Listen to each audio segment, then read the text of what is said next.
আপনারা অনেকেই সজনে ডাঁটা পছন্দ করেন, কিন্তু আসলে সজনে ডাঁটা ছেলা বা পরিষ্কার করার যে একটা ঝঞ্ঝাটপূর্ণ কাজ, এই কারণে হয়তো অনেকেই রান্না করতে চান না বা পছন্দ হলেও ইচ্ছা করে খাওয়া হয় না।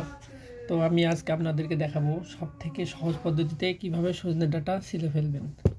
তো প্রথমে আপনাকে পরিমাণ মতো সজনে ডাঁটা এইভাবে সুন্দর করে ছোট ছোট করে কেটে নেবেন। তারপরে ঠিক এইভাবে চাকু দিয়ে ধরে এইভাবে নর্মালি টান দিবেন, দেখবেন এটা অনেক স্মুথলি উঠে যাবে। তো এইভাবেই টুকটুক করে করে ফেলবেন, এটা কঠিন কিছু নয়।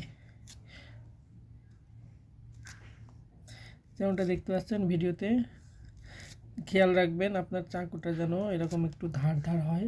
যেমন এই চাকুটা দেখতে পাচ্ছেন একটু ধার, এরকম শার্প হলে অনেক ভালো হবে। আর একটা চাকু আছে যার এজ একদম স্মুথ, ওটা হলে কি হয়, ওটা হলে আপনি এই যে এখানে যে ধরার সময় এটায় গ্রিপ পাবেন না। তো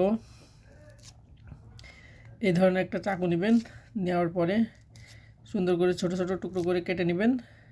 তারপরে এইভাবে ধরে স্মুথলি টান দিবেন, দেখবেন কি সুন্দরভাবে খোসাগুলো উঠে চলে আসছে। তো ধন্যবাদ ভিডিওটি দেখার জন্য, ভালো থাকবেন সবাই।